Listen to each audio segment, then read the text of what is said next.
Nena bendlula methedla kwezindi ihlahla indaba ze1 KZN TV zifundo uphila nokaCebekhulu kamzimba uyakhuleka. Nazo kwezona ehamba phambili namuhla. Kubungazwe olabesifazane emhlabeni owaseZululand ukhathazekile ngentuthuko kanti kukhuzwa eyodlame lobulili. Sanemukelene nabeselo kwindaba zethu ze1 KZN TV.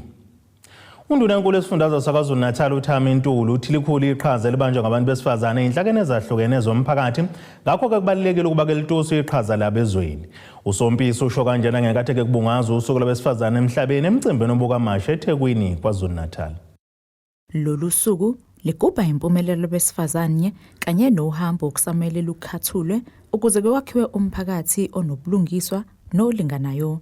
Umbuzo uthi ke uwakhiwa kanjani lo mphakathi? Njengoba namuhla sidingida indikimba yokusheshisa ukulingana ngokobulili, kufanele bakwethu sizibuze umbuzo othi hlobo luni lomphakathi esifuna ukwakha. Ngabe sifuna umphakathi lapho isifazane behlala ngokwesaba, lapho amandla abo enqindwa udlame nokungalingani, noma sifuna umphakathi lapho abesifazane bekhululekile ukuba baphumelele, bahole futhi babe neqhaza ekuthuthukisweni imiphakathi yethu nesizwe nje sakithi sonke. Izibalo zakamumva ziveza ke isithombe esingesihle ngomphakathi esiphila kuwo. Itheku lihamba phambili esifundazweni ngezibalo kwezamacala eGBV kanye nokubulala. Indawo yaseNanda, iNtuzuma nakwaMashu edume ngele inki ihlonzwe njengesizinda sobugebengu esifundazweni. Indawo lapho besifazane nezingane bekuhlukunyezwa ngokodlame. Ngaphezulu kwalokho, isiteshi samaphoyisa saseNanda singesu number 1 emhlabeni wonke jikelele ngezigigaba ezibikiwe zokuhlukunyezwa nokubulawa kwabesifazane. Lezi zibalo ziyasikhumbuza ukuthi naphezulu kwemizamo yethu yokunqanda lesi sihlava sisekude ufinyelela ekulinganeni ngokobulili. Indikimba yanamuhla ekhuluma ngakho ukukhulelwa kwentsha kanye nokunuka kwezinga labantu abasha abatheleleka ngesifo seHIV kuyathusa kakhulu. Lokhu ke kuveza izinkomba zokuthi ke usamkhulu umsebenzi okusamele ke wenziwe. NgoKhisimusi nangoNcikijane ngavakashela ibhedlela ezahlukene, ngihamba noNgqongqoshe wezempilo lapha esifundazweni, umhlonishwa uNomagugu Simelane Mngadi, ukuyokwamukela izingane kaKhisimusi lezi ezisuke ezalwe ngoNcibijane. Ukujabula kwami kwaphenduka ukujabha uma sengithola ukuthi iningi lomama ababethole abatwana kwangamantombazanyana nje, amanye eneminyaka nje 11, only 11 years old. Okujabulisayo ukuthi lamantombazanyana akhuleliswa amadoda amadala. Ukuya ocansini namantombazane noma abafana abangaphansi kweminyaka eyi16 kubizwa ngokudlwengula, phecelezi statutory rape. Futhi laba benza lokho badinga ukugqunywa nje ejele, bagwetshe kade. Lezi ke izindaba ze1 KZN TV nginguSambuliswe Nqulunga ngikwaMashu eThekwini. Umasipala wesifunda saseZululand uthubeke phezulu eqhulwini intuthuko yomphakathi okuhlinzeka abantu ngezidingo. Lokhu kudalulwe imeya lomasipala uMichael Khumalo ngesikhathi nomkhandlu singathi ukuhlala kwawo kweluliwe eFilidi enhla nelekamthaniya. Umongameli weqembu le-IFP uVelenkosini Hlabisa uthi inhloso yalomhlangano ukuxoxisana ngosuku lombungazo weqembu le-IFP lapho bezobe bebungaza iminyaka engama-50. Lo mhlangano wanamhlanje sihlangene nabo bonke abaholi be-IFP ezingeni le-district, izinga le-constituency, noyihlalo emazikweni, amakhansela ethu, omeya bethu, osomlomo bethu, amalungu eParlamente. Okokuqala nje sizokwenza la ukuba sizogqugquzela usuku olukhulu lomhla ka-21 March la i-IFP izobe inenkonzo yomkhuleko kwanzimela siyobonga uNkulunkulu ukuhlanganisa iminyaka engama-50 njengoba i-IFP yasungulwa ngomhla ka-21 March 1975 khona kwanzimela. Sitheke asiye la sasungulwa khona ngomhla ka-23 kuzobe kuyingqayizivele indumezulu yerali yomgubho wokubonga uNkulunkulu. Kanti usihlalo weqembu le-IFP kwisifunda Zululand uMichael Khumalo uthi bafundisiwe namhlanje ukubekezelelana njengeqembu le-IFP ngaphansi kwalesi sifunda. Thina njengeZululand asikufunde ukuba sibe munye, asikufunde ukubekezelelana, asikufunde futhi nokulinda ngoba izinto ezenza ukuthi uthola ukuthi sesiyaxobana kungenxa yokuthi asikwazi ukulinda. So-ke namhlanje nakumengameli ubezosifaka lo mjovo, sithokozile, sijovile, sizosuka njengamanje sizogijima zonke igodi neyigojana ukuba sazisa abantu benkathu ukuthi ngomhla ka-23 March kufanele sibe solundi siyogcwalisa iPrince Mangosuthu Regional Stadium. Uphinde waveza ukuba njengoba amathuba omsebenzi engekho kufanele abantu abasha bezisondeze kwezolimo. Akubukeki lento izojika ngokukhulu ukusheshsha ukuthi amathuba emsebenzi avela abekhona. Kodwa siyabanxusa ukuthi abanamathele kwezolimo makukhona umhlaba okhona abaze kithi senze imizamo yokubelekelela ukuthi balime ukuze baphile ngoba umntwana waphinde angene kusukela esungula i-IFP ngo-1975 wayilokho elishilo ukuthi umnotho usemhlabathini namanje akaguquki lokho ukuthi umnotho besemhlabathini. Ngakho siyanxusa abantu abasha ukuthi abasondele kithi njengeZululand sibelekelele ekuthenini bakwazi ukulima ngesikhathi sisalinde ukuthi yini eyenzakalayo. Sinama-graduates ahleze emakhaya, ngakho-ke sibe nohlelo lokuthi sizokwenze njani ukuthi lama-graduate sihlale nawo phansi siwelekelele ukuthi kukuphi la esingabelekelela khona. Kube kuthobe kadladla ezindaweni ze1KZN TV ngiseZululand eVryheid. Ukulwa nodlame lobulili kanye nokuhlukunyezwa kwezingane yimpe enganqotshwa kuleli izwe uma ngabe zonke inhlaka zomphakathi zingabambi iqhaza kulweni nalesi sihlava. Lokhu kuvele ngenkathi inhlangano engenzi inzuzo ebizwa ilanga liphumile ihola kwimashi yokulwisana nalesi sihlava ebiseThekwini KwaZulu-Natal namuhla. Njengengxenye yombungazo weminyaka emithathu lenhlangano yezitombi yasungulwa, banqumeka ukuthi ke bahlele imashi elisana nesihlava sokuhlukumeza ngokobulili iGBV. Laba ke bathi ngalokhu bakhuthaza izitombi ukuthi ziqhubeke zizigcine zingasabi ukuthi zizohlukunyezwa njengoba ke sesandile isibalo sabantu abahlukunyezwayo. Kodwa ke bafuna ukuthi izitombi zazi ukuthi ke umthetho ukhona ukuba zivikelwe. Iqembu ilanga liphumile organization iqembu lezintombi ezizigcinile. Leli qembu namhlanje liya-celebrate u3 years liqaliwe. Kulendlela yomntombi akulula. Kodwa sikhuthaza izingane ukuthi zihambe zizigcinile, sikhuthaza izingane ukuthi zikwazi ukuthi zi-abstain from ukulala nabantu besilisa kuse-early, bakwazi ukuzigcina kuze kufike isikhathi la bekwazi khona ukuzimela bephinde bezithathele izinqumo. Namhlanje ke sibe sesidecide ukuthi since nje umhlaba wonke uvungama ngokuhlukunyezwa kwezingane nokuhlukunyezwa kwabantu besifazane, nathi ake sithathe lolu suku ukuthi sithi nathi stop kwi-GBV ngoba siyayibona izintombi zihlukunyezwa, siyayibona ezinye ihlukunyezwa zize ibulalwa, zize zigcine zibulawa ngenxa yokuthi zizintombi. So sikhuthaza izintombi ukuthi azihambe ngalendlela zingesabi lutho ngoba ukhona umthetho uzoyivikela. Izintombi zona ke zithi ke sekwanele ngokuhlukunyezwa kwabesifazane nezingane, babeke sebenxusa nezinye izitombi ukuba zisukume zizibuthe futhi ke zilisebenzise ilungelo lazo.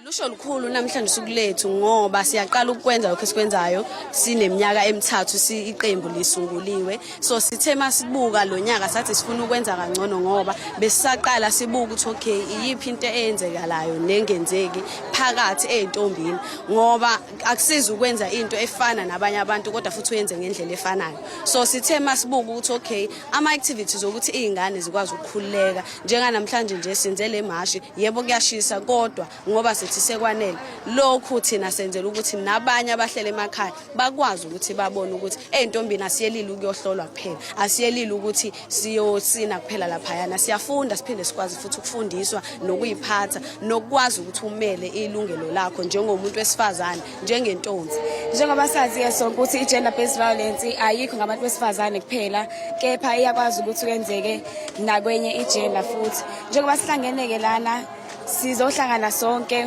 ukuzothi nje no kwi-gender based violence sikwazi ukuthi siliswane nayo ndawonye futhi sikhombise ukweseka abantu abadlula kuyo ukuthi zikhona indlela ongenza ngazo ukuze udlule kuyona ngendlela ephephile. Lezi indaba ze-1KZN TV nginguSamukeliso Nqulunga ngiseThekwini.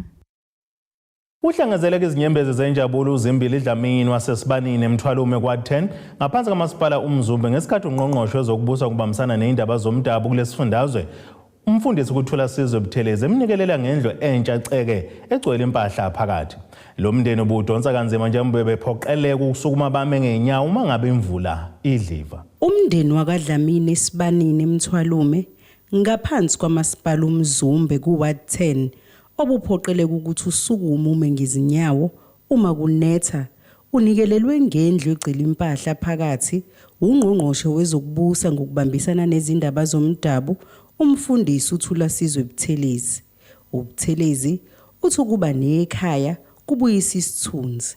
Namakamero awu2 okulala sekuze kwafakwa nefurniture phakathi bazofike nje namhlanje banethezeke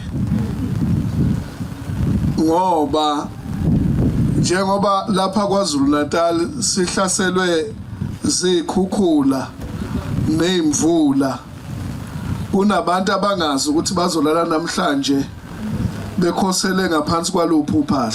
Asiuvule lo muzi namhlanje siubusise ukuze izingane zakwaDlamini zibe nekhaya elisha zifudumale zithokomale ziphephe babe nesithunzi njengabo bonke abanye abantu. Ayikho into eyakhela umuntu isithunzi ukudlula ukuba nekhaya. Umama onikelelwe ngendlu uthi ujabule kakhulu ngomnikelo. Akuqhubeke njalo nakwabanye basizakala bathola ukusizakala njengoba ngikwazi nami bangisizile. Ngibonga kakhulu kuloko abangenzele kona. Ngithi aqhubeke basize nabanye ngoba isimo sezindlu ziyawa zebambozela abantu. uButhelezi uthi kubalekile umphakathi ulalela izixwayiso njengoba kuqhubeka izimvula ezinamandla. Sibanxusa kakhulu abantu bakithi ukuthi uma singekho isidingo sokuthi umuntu abesemgwaqeni ungcono umuntu ahlale ekhaya engahambi ngenxa yomgozi yokuba semgwaqeni ngenxa yalezi imvula. Njengesifundazwe sikhahlamezeke kakhulu nezimvula ezinamandla esinxusa kakhulu abantu bakithi ikakhulukazi laba abasezinkundleni zokuxhumana ukuthi belandele beyilalele futhi izixwayiso ezisuke ikhishwa okuhloswe ngazo ukuthi abantu baphephe bengalahlekelwa zempilo zabo. Esephetha uthundunankulu wesifundazwe usehlabi ikhwelo lokuthi abantu abangakhelwa ezindaweni eziyingozi. Umhlonishwa undunankulu wesifundazwe ubaba uNtuli useshaye ikhwelo ukuthi amakhosi bahlangane nomeya nezinduna sibuke ukuthi abantu bakithi uma bebekwa endaweni zamakhosi sigweme ukubeka abantu endaweni lapho makufika izikhukhula ezibabeka engcupheni. Kunabantu abakhe onqenqemeni lwemfula ukuthi makufika imvula bese kube bazi inkubela zokuqala. Lo mbiko benuwethulelo Zamando Sicele wezindaba ze1 KZN TV ngisemzumbe. Ake seyitolene nebeselo sophinde sibuye futhi nezinye izindaba.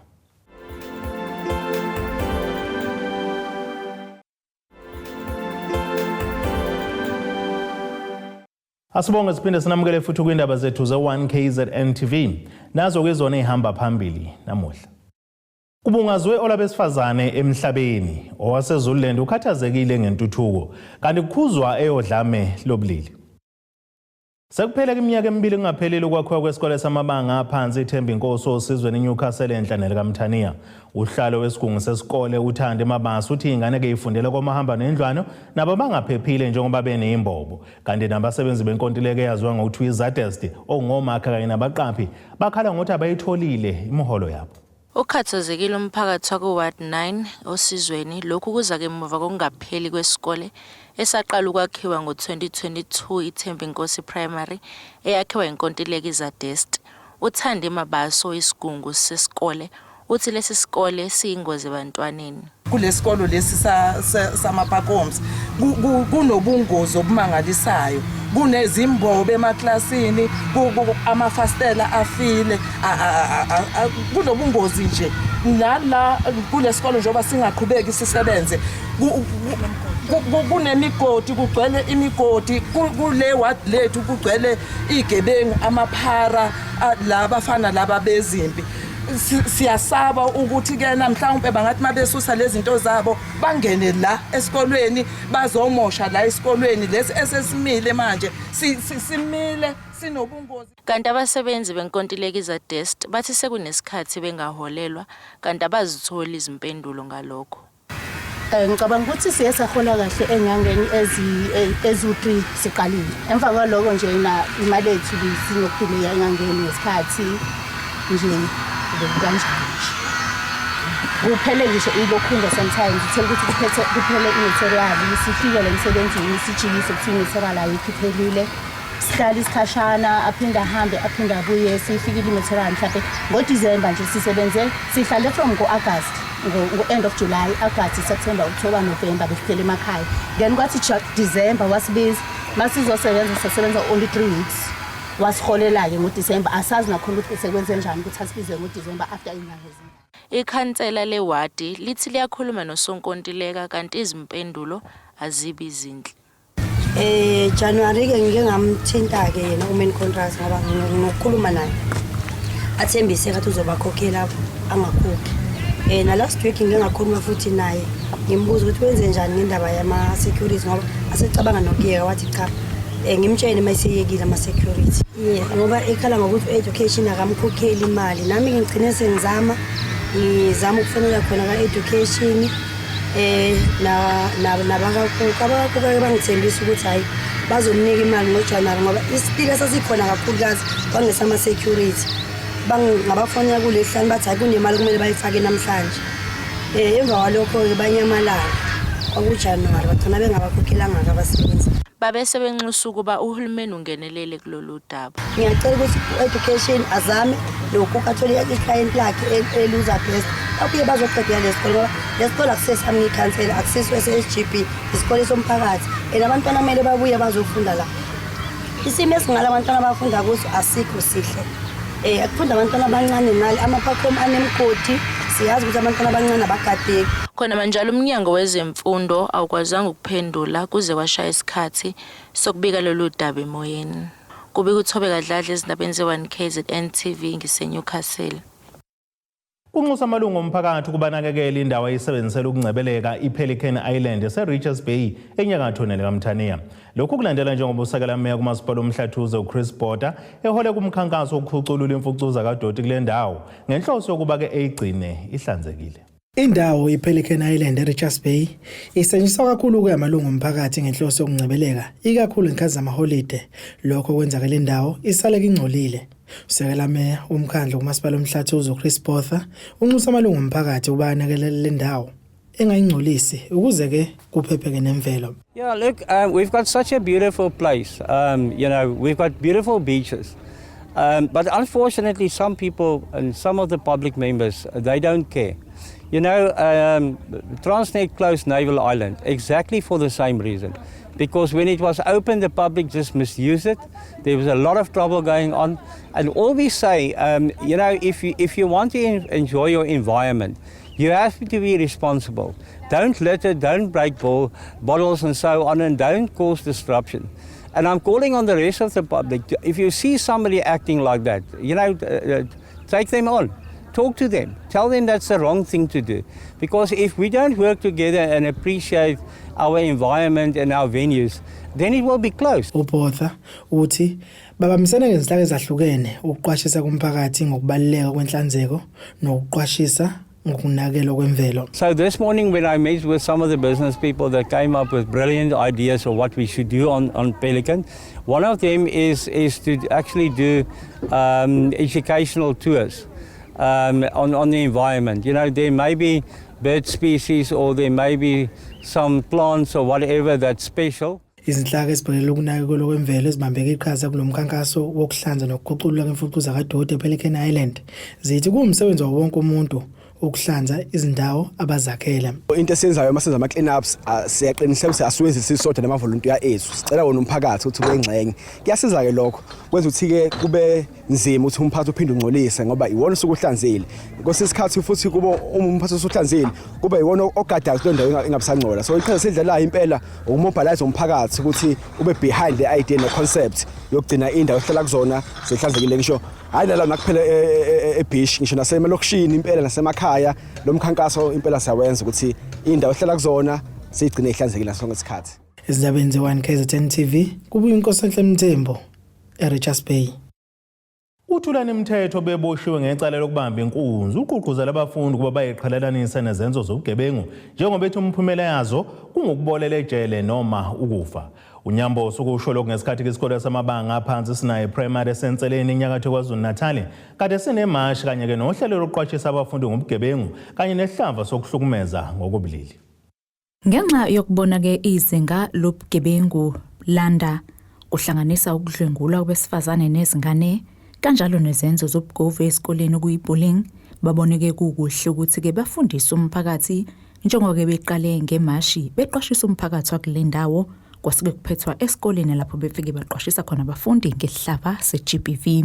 La enseleni ikakhulukazi asibe nakho ukuthi umphakathi soqwashisa ngoba kade siparade nje sihamba sishona ngaserank siqwashisa wona umphakathi ngendaba yecrime hlukunyezwa kwezingane ukureshwa kwazo njengoba sibaqala bese bancane nje ingoba sifisa ukuthi bakhule bazi ukuthi ubugebengu abukhokheli nokuthi libunjwa lisefa uma sibaqala manje ngoba lezi ingane esiphambo kwazo la kuzoba kusasa umphakathi ozosala thina sesingasekho so kufanele bazi ukuthi kuphilwa kanjani emhlabeni bengenza izinto ezirong ezizodala ukuthi ba regret. Uthulani Mthethwa obeyingxenye yesihambeli esiqwashisa abafundi ngobugebengu kanye nemphumela yakho. Ngiboshwe mina 2006 October 14. At that time ngangiboshelwa i-armed robbery. Kune case edume kakhulu okuthiwa KZN 26. I'm one of them. Kuleyo case yathi mayingibopha yangilahlekisela kakhulu. Ubugebengu abukhokheli. Ngilahlekelwe kakhulu benginamabhizinisi ngikwi-taxi industry njenganamhlanje nginalutho fanele ngiqale phansi everything. Ngihlale ejele 18 years, 3 months, 13 days. Ngiphume ngomhla 27 kuJanuary kulo nyaka. Bathi-ke ngenhlanhla noNkulunkulu ukwazi ukubekezela nokufunda ngaphakathi okuwukuthi sikwazi ukuhlumeleliseka ukuthi ubuye uze emphakathini. Yingakho namhlanje ngize emphakathini ngijabula ukuthi bangibize esikoleni engifika kusona ukuthi ngizoqwashisa abantwana abancane ngokuthi ubugebengu buye yini. Lezi inhlelo zokufundisa zokuqwashisa nomphakathi zilusizo kakhulu emphakathini njengoba ke zisiza nabantwana bakhule bazi futhi befundisekile ngokuziphatha emphakathini nangendlela nje yokuphila. We take this awareness ngokuthi abalekile siwathetha ukuthi abalekile ngoba asiza not only ukuthi amaphoyisa akwazi ukuthi asebenze. Asizazi asebenze ngisho kuzona izingane uqobo ukuthi incognitive ikwazi ukuthi ikhule, ikwazi ukufunda, zikwazi ukuthi zingadevelop inzondo for any human umuntu wesilisa ehlangabezana naye. Lezigeze indaba zo-1 KZN TV ngengosamukeliso Nqolunga ngisenseleni. Ake sithi ishelele idoda nene beselo sophinde sibuye nezinye zindaba.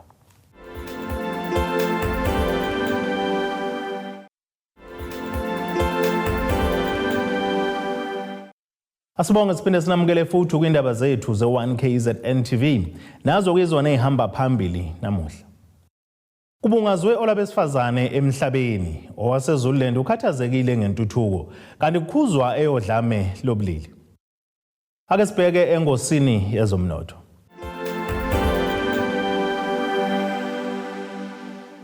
Izimakethe zakuleli zivalwe irandi ngu-18.7 kuyidola laseMelika. Kanti bele ngu-23.35 kupondo waseBrithani lengu-19.61 kwi-euro yase-Europe. Intengo yegolide bingu-$2,920.26 ounce. Kuthi intengo kawelo ngahluziwe yona ingu-$69.46 umphongolo. Ake sibheke engosini yezemidlalo.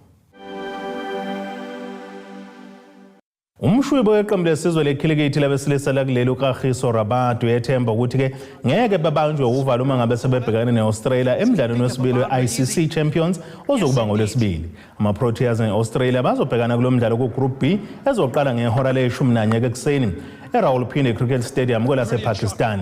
Kanti iqembu lakuleli liqumbe phansi Afghanistan ngamaranza angu-107 kokuvula ngolesihlanu. Kanti kulowo mdlalo likhethe ukubhetha kuqala lasha amaranza angu-315 kuma-overs angama-50. Kanti selilahlelwe ngama-wicket ayisithupha. Urian Reflection uhambeke phambili ngamaranza angu-103 emabholeni angu-106 enteke besiza kukapteni uThemba Bavuma oshaya amaranza angu-58 kanye noRassie van der Duisen beno-Adrian Markram abashaya amaranza angu-52 ngamunye. Kanti abashubi bama-Proteas bathatha izintambo bayiqede eAfghanistan isashaye nje kuphela amaranza angu-208 kuma-overs angu-43.3. Ake sibheke nasesimo sezulu esingalindeleka.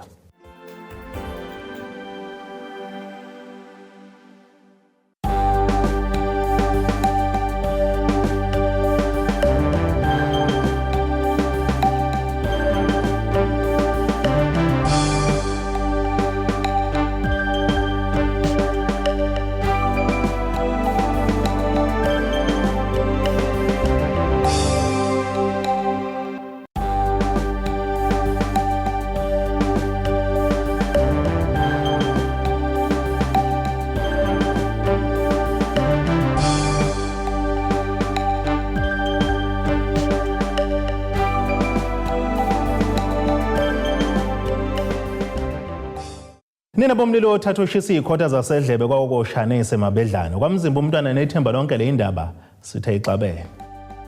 Abethuli bethu bezindaba baxhaswe iThulis Bayview Bridal. Ungabashayela kulezi zinombolo ezivele.